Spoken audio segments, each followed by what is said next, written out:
Welcome to the deep dive. Today we're digging into a real cornerstone of the RC hobby, the Tamiya Rookie Rabbit, Kit 57501, Ah, yes, the Rookie Rabbit. and of course its chassis, the DTO1.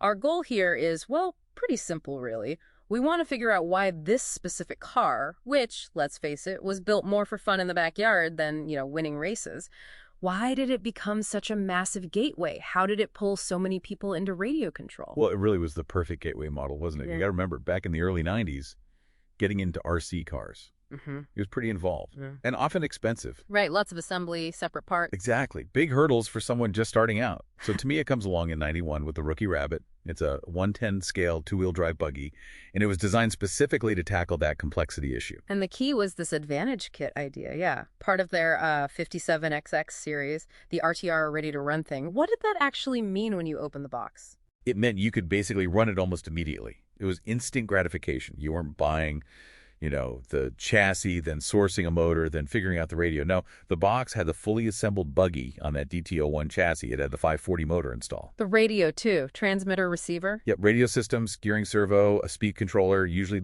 the mechanical kind back then, my one, plus the 7.2-volt NiCad battery and the charger, all of it. Wow. So truly open the box and you're driving. That's huge. It was revolutionary for accessibility, designed to hook people fast. And that whole experience hinged on the DTO1 chassis being, well, tough as nails, right? Yeah. Built to survive a beginner. Precisely. The whole design philosophy wasn't about cutting-edge performance. It was about durability, low cost, and keeping maintenance simple. It uses that classic Tamiya ABS plastic bathtub frame. Really strong, good structural integrity. Should feel solid. It is. And it wasn't totally new tech either, which helped to keep costs down and reliability up. It's directly related to the Grasshopper and Hornet family. Ah, okay. So shared DNA there. Yeah, lineage matters. Think of it as the next evolution, built on proven, tough designs. Let's talk about that rear end, though. The rolling rigid axle. That sounds basic. It is basic. The motor and the whole gearbox assembly are one single unit that pivots. So not independent suspension at all back there? Nope. And technically, that's not great for, keeping the tires perfectly planted over bumps during a race. It's a handling flaw, in theory, but for its intended purpose. A beginner's car, something you're going to bash around. That simplicity makes the rear end almost indestructible. Fewer parts to break. Way fewer. Yeah. And it worked. That same chassis as the Fighter Buggy RX was used in the German Fighter Cup race series starting in 96. Seriously, a spec series with this chassis? Yep. Shows it was durable enough and, put the focus on driver skill in an affordable class. Okay, so that durability is why they're still around. But running one today, you probably want to fix a few things. What are the absolute must-do upgrades? Tier 1. Oh, yeah. Got to address the old tech. Two main things. First, friction. You absolutely need a full ball bearing conversion. Ditching the stock plastic bushings. Exactly. Those things just rob power like crazy. They create so much drag.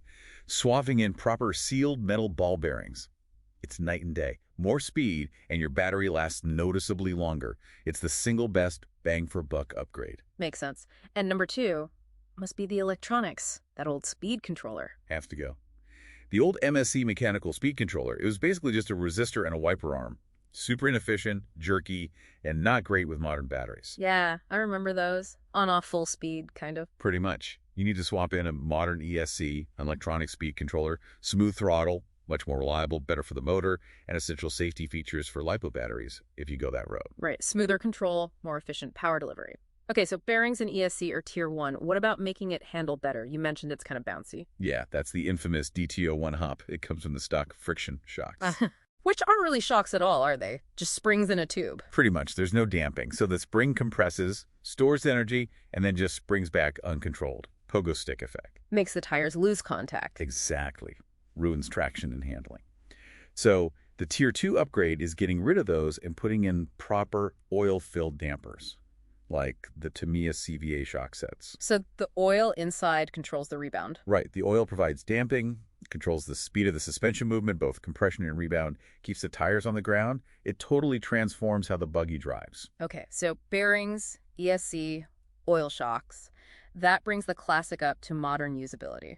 Definitely improves the driving experience massively. So wrapping this up, The Rookie Rabbit's legacy isn't really about being the fastest or most advanced car of its time. Not at all. Its legacy is accessibility. It democratized the hobby. It balanced that instant, worry-free fun with a simple enough design that actually encouraged you to tinker with it later on. Yeah, it wasn't intimidating. And thinking bigger picture, the Rookie Rabbit kind of perfectly embodies that rest-a-mod idea in the RC world. How so? Well, you're taking a classic platform, right? And you're thoughtfully adding modern tech, the bearings, the ESC, the shocks.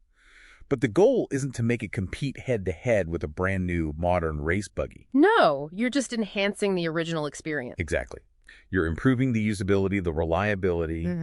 You're making the classic better to drive and own today without losing its original character. That's a great way to put it. Which leaves us with a final thought, maybe. If this car was perfectly designed for its original purpose, being simple, tough, easy to run right out of the box, almost designed to be, playfully abused, does our modern drive to upgrade it to make it more efficient, smoother, more precise, is that truly appreciating its legacy? Or is it subtly trying to change the very thing that made it so successful in the first place? Something to think about.